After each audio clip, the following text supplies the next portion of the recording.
Hey guys, Lupe here with CineMovie.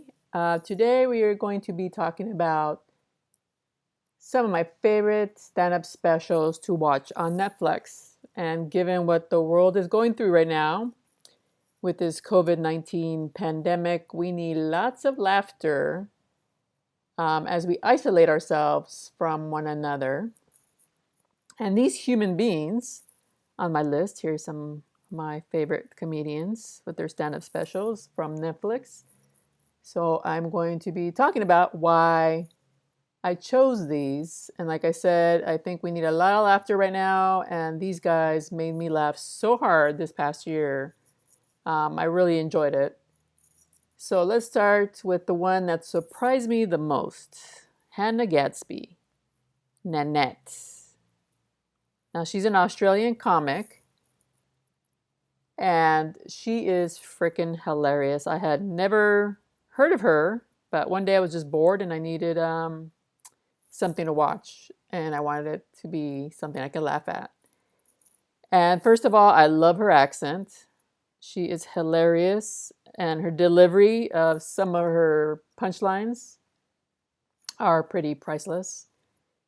But she also goes deep, opening up about her bullying she's experienced because of her body shape and being gay. It is so heartbreaking to hear her story, but yet she inserts a lot of humor into it. But it still infuriates you that she's been treated the way she has been. But her delivery of the stories just really endears you to her.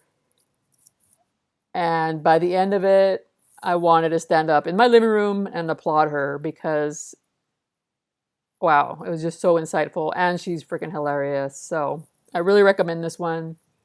If you're interested in a comedy special. All right, so of course, Dave Chappelle. Who hasn't watched Dave Chappelle? He's got 3 specials on Netflix. I've watched them all because he's hilarious. And he too deals with the ugly side of humanity, including talking about, not my favorite subject, Trump, but he has some very interesting takes on this whole situation. Of course, this is prior to this whole epidemic that's going on right now, so he's not obviously not talking about that. But with all the stuff that's been going on for the last 3 years, he is very topical. So I think everybody loves him because he is not only an entertainer, but he's kind of a philosopher in my view.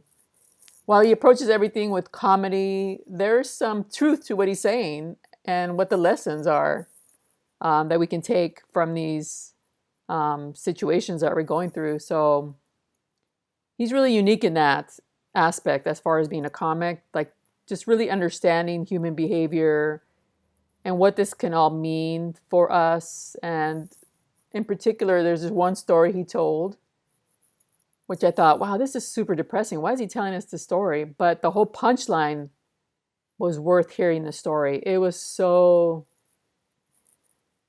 how can I explain it? It just hits you in the gut. Because, well, I'm not going to tell you the story because it is depressing, but the way he tells it and the lessons that can be learned from it, and that's not the lesson that he pointed out from the story. It's the lesson of this person that went through it. And it was just really gut-wrenching to hear that. And after that, I watched this about a year ago. I still think about this story now when all these bad things are happening. But he did put sort of an enlightened moment at the end of the story. So that really stayed with me. And that's how I kind of think of things now, from now on. So that's why I kind of say he's kind of like this philosopher. So really good specials. He's really good. The only thing I didn't agree with him was the Michael Jackson. As we all heard, he refuses to believe that Michael Jackson had anything to do with those cases. But I just don't buy that. Anyway, that's my view of that. And then we're moving on next to Ken Jeong. His special, You Complete Me, Ho. Oh, he's hilarious. I love this guy. So this is his first stand-up special. The doctor turned actor doesn't disappoint. His story is about his past career and how fellow Asian Americans gave him a lot of crap about his role as Mr. Chow in the Hangover movies. He talks about that, how every time he meets people, they always give him crap about that because they're complaining that's too, well, you see right here. They don't like it because he stereotypes Asians. So he tells that story, and it's pretty funny to hear. He also tells some really endearing stories about his wife and how she battled cancer. And the ongoing joke is her last name is Ho. So as he worked it in the title, he plays around with that. And it's funny initially, but then it gets, used up too much, and then it gets old. But it is funny, and he is really funny. His physical comedy, as well as you can see him moving there. He's just hilarious. And then next we have Ali Wong. She is my favorite. I had no clue who she was before. Like I said, one day I was just bored and needed some laughs. And I found her. She's got 2 specials on Netflix. One's Hard Knock Wife. She's pregnant in that one. And the other one, Baby Cobra. And for some strange reason, she points it out in her second special. She's always pregnant in her specials. And she is just brilliant. I love her. She also talks about her Asian American bicultural upbringing, which I really like. And it's so relatable, growing up Mexican American. It's a lot of the same stories. And this is what I love about all these stories that you hear, especially about other cultures, other people who've grown up in different cultures here in America. We all have some of the same stories, and that's why I like watching these. And as you can tell, most of my selection, they're pretty diverse because I try to find diverse voices, not just the same ones over and over, because I just love hearing about the experience and the laughter and the similarity. And I'm sure anybody can relate to that. And as I mentioned, she's become one of my favorite comedians. And, a little warning, she gets a little nasty sometimes, but it's hilarious. She does it in a way where you can laugh at it. Amy Schumer gets nasty. She talks a lot about her body, and which I'm not a big fan of Amy Schumer as far as her comedy special. She's a great person. I'm not saying she's not a good person. I'm just saying her comedy specials are too much TMI, too much TMI. But Ali Wong knows how to balance it. And they're freaking hilarious. And as a woman, sometimes you can understand where she's coming from.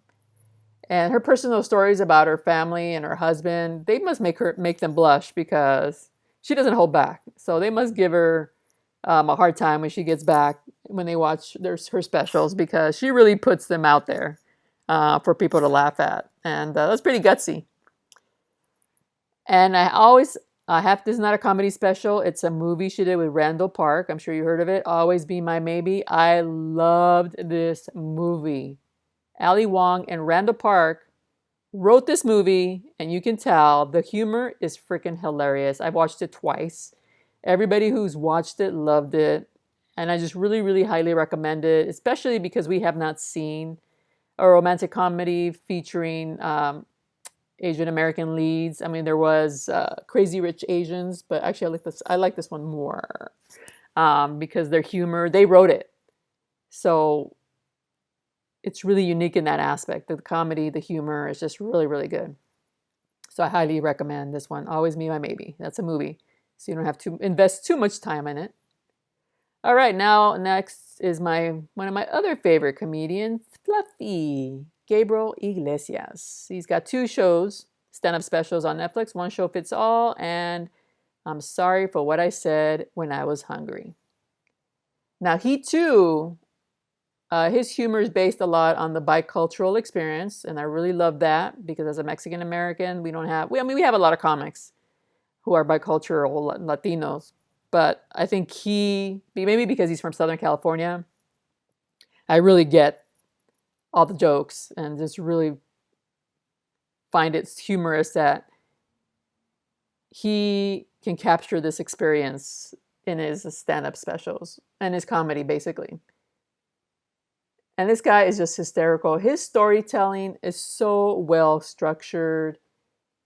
He pulls you in with his stories, and then when he hits the punchline, you're rolling in the floor. His setups are just so really good, and you can see they're obvious setups. all the comedians have their setups, but this one, he just thinks it out thoroughly. And his timing is impeccable. There's one story in particular. He recounts a story about his mom when she met Mexican legend and crooner Vicente Fernandez. He's an icon. Think of him as the Frank Sinatra of Mexico. He's been around forever. He's a legend. Anyway, he took his mom to meet, and the story he told, he had you laughing and crying out of sadness because the end part was really sad, but it was just so freaking endearing. And it was just a great story to tell. And like I mentioned, he just knows how to capture the Mexican American experience and both make fun of it and praise it and everything above. So I highly recommend these two specials. They're really, really good. And my husband, who's Anglo, he thought they were hilarious. So he was laughing his butt off. Because, and also he'll point it out like, oh, yep, you're family like that. Or, yep, you're like that. So he can totally relate. But he had a really fun time watching this one. I thought he wouldn't like it, but he was having a blast. And he too now has a show on Netflix. It's called Mr. Iglesias. He's a teacher. And again, it's hilarious, but it's so endearing. My God, this man knows how to hit the marks. As far as the humor, but also it touches your heart. And I really, really enjoyed it. And I think if we had more teachers like the one he portrays in this show, we'd be in a better place. All right, moving on. Another bicultural experience. We've got Ronny Chang, titled Asian Comedian Destroys America. Now, the title may be aggressive, but the Daily Show contributor riffs on American culture, and he's spot on with some of the behavior of consumers, and it's hilarious. I actually poked fun at my husband because he described one consumer behavior that he's like. He is exactly like that. So it was hilarious to have him watch that and be like, yep, you're like that. That joke was about Amazon and people's obsession to having their product delivered like now, pronto. So he was joking about that. And it's kind of sad and true, but consumer behavior is sometimes a little sad, and he points that out. And sometimes it's good to have somebody from the outside looking in. But he's hilarious. And I hope to see more stand-up specials. And I'll probably check out the Daily Show more often. I think I had seen him a few times, but I never really took the time to watch the show since Trevor Noah took over. But I like Trevor Noah. And speaking of Trevor Noah, he's got, I think, 2 specials on Netflix as well. Afraid of the Dark. I don't think I watched that one. I watched his other one, Trevor Noah, Son of Patricia. And he's hilarious. I didn't think it was like laugh, cry like the other ones, but he's pretty hilarious. And there's tons of other stuff. You have Joe Mendez. I have no idea who he is, but maybe I'll check it out. I need to check out more female comics. I have not watched enough female comics. But as you go down here, well, you have another Fortune Feimster. I'm familiar with her. Eliza, I have not watched her. Tiffany Haddish, Black Mitzvah. I figure I'll put that on my watch list. I haven't watched it. She yells a lot, so I'm not into a lot of yelling. So you got enough. The ones besides the ones I gave you as my picks, you got plenty. Joe Rogan's got one. I didn't even know. Hassan Minhaj. I watched a couple. He's very, very political. He's pretty funny. But if you're not in the mood for political, then he's probably not for you. Mark Maron. I like him in Glow. I haven't watched his comedy specials. Maybe I'll check it out. Wanda Sykes. Oh, I love Wanda Sykes. Maybe I'll check her out. Kevin Hart, I think I watched one. I wasn't too into it. Him and Chris Rock, they're hilarious, but it's just not my kind of humor sometimes. I have not watched your pregnancy special. Maybe I'll check it out. I think the other one I checked out, I don't recall the name, but just was not into it. Oh, Chris Tucker Live. He's pretty funny. Oh, what? There you go. So you got plenty of options. So I would suggest getting in a good laugh with the picks that I provided, but you also have your selection here. So stay safe, adhere to all the precautions, the health experts are offering, and be safe out there.